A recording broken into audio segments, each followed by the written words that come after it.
Of course he does. Well, what DMT is, it's a human neurotransmitter. It's the most powerful psychedelic known to man. Your own brain produces it. It's actually responsible for dreaming. When you're in heavy REM sleep and right at times of extreme stress when your body thinks it's going to die, that's when your brain pumps out the most DMT. And it's responsible for near-death experiences, UFO abductions, all that stuff. And I've done it about 7 times. It's pretty intense. I mean, that makes sense. Near death, right, man?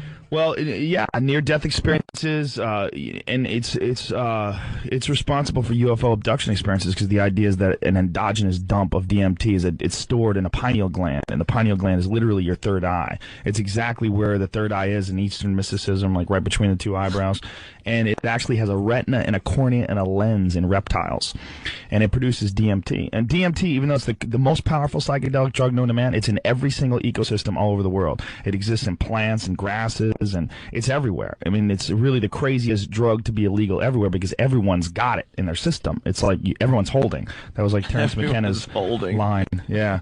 And it's pretty intense stuff, man. If you do it, you will talk to intelligent beings from other dimensions, for real. I mean, it sounds crazy. You would think that if there's something like that, that it would be on the front page. It's amazing that people don't know about it. I mean, it's the most incredible experience. I mean, we are such an experience-obsessed society. I mean, everybody wants to go whitewater rafting, and people want to talk about, you know, my uncle climbed Mount Everest. It's all about experiences. We all want to ride roller coasters and see the craziest movies. There is a little powder, and you smoke this little powder, and it will change the way you look at everything. You won't care about UFOs. And if a UFO landed right out there, I'd be like, wow, yeah, they're probably from another planet. Whatever. It's not DMT. DMT is 100,000 times crazier than that. It's like mushrooms times 1,000,000 plus aliens. That's what it's like. And literally, I mean, it sounds, it's crazier than you could possibly imagine or describe. If you take DMT, you will communicate with something.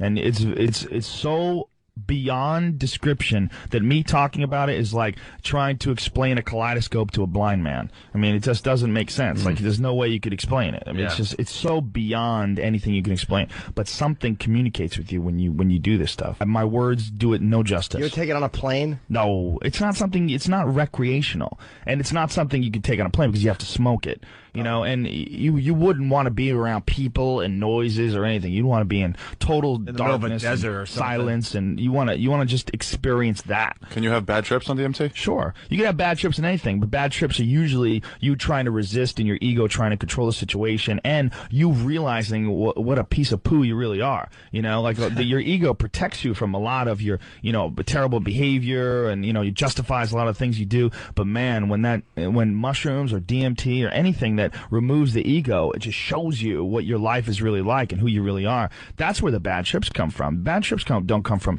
happy people with wonderful lives or loving families or nice to everybody. Bad trips come from people who are doing bad things, or they're insecure, or they have real bad problems in their past that they're squashing and they're not dealing with, and then it just wham, just comes right up to the surface. These things, it's like if you've had enough of these experiences, well, what is life? Well, life should be a bunch of positive experiences. It should be a lot of fun, so that's what comedy is. I mean, comedy is like spreading fun, it's spreading love, spreading happiness. You go on stage and everybody has a good time. You say thanks for coming out, everybody cheers, you have fun. It's a positive experience, and that's all you have in life, really, is positive experiences with your girlfriend, your family, your friends, your buddies. That's really all life is. What sucks? We're lucky enough to have a life, and you'll live your whole life not knowing anything. Yeah. When it comes down to like looking up at the stars, like what is all that? Is there other life forms? Is there other things just around you? Yeah, we never will get the answers to any of that stuff. That's the craziest thing about DMT, because DMT is literally like having a meeting with God. It's like having a meeting with divine, unbelievably wise, incredibly loving energy, like whatever it is, the source of everything.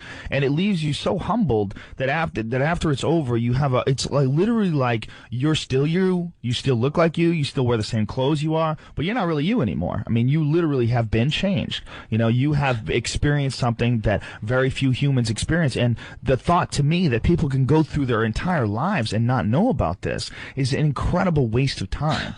It's like your life could be so much more positive and so much more interesting and fascinating, and you would be so much more humble and aware of what you really are and where you really stand if you just have this experience. Can you get this drug at totally illegal. At Dwayne Reed? It should be. Well, you know, that's the crazy thing is you can get alcohol everywhere. You can go to Dwayne Reed and buy a jug of wine and get effed up. You know? I mean, we have drugs that are available. I mean, how many times you talk to a girl, oh, I don't do drugs. Meanwhile, she's hammered, smoking a cigarette. You know, I mean, everybody, there's drugs, caffeine. I mean, I'm drinking a coffee right now. It's sanctioned. It's a sanctioned drug because it's great for capitalism. It keeps you going. It keeps you working. But there's drugs out there that are actually good for you. There's drugs out there that are actually good for your mind.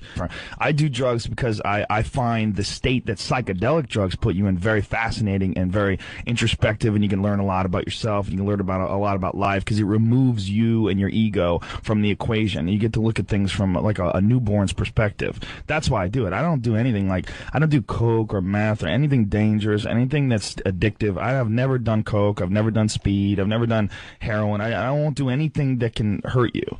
But psychedelic drugs, they're very different. With this big blanket that we put on everything, we call everything drugs. That's a broad term that encompasses everything from like NyQuil to DMT. You know, I mean, they're all drugs. I mean, they all affect your consciousness. It's like, how do they affect your consciousness, though? I'm not interested in anything that messes me up. I'm not interested in anything that gives me brain damage or anything that makes me, you know, addicted to it. I'm only interested in things that can alter my state of consciousness for the better. It's very, very intense. But it's not dangerous. It's a human neurotransmitter. It's actually one of the most transient drugs ever exhibited in the body because your body brings it down to baseline really quickly. Your body brings it down to baseline in like 10 to 15 minutes. It's really crazy. What's that mean, down to baseline? It means, like, say, if you have it, you're high, you go to that dimension, whoa, it blows out, and then whoosh, 15 minutes later, you're back normal. And the crazy thing is, it's just like dreams. You know, you wake up and you're like, I had the craziest dream. It was me and my buddy Mike, and we were kids, but we had a sled, and my mom was there.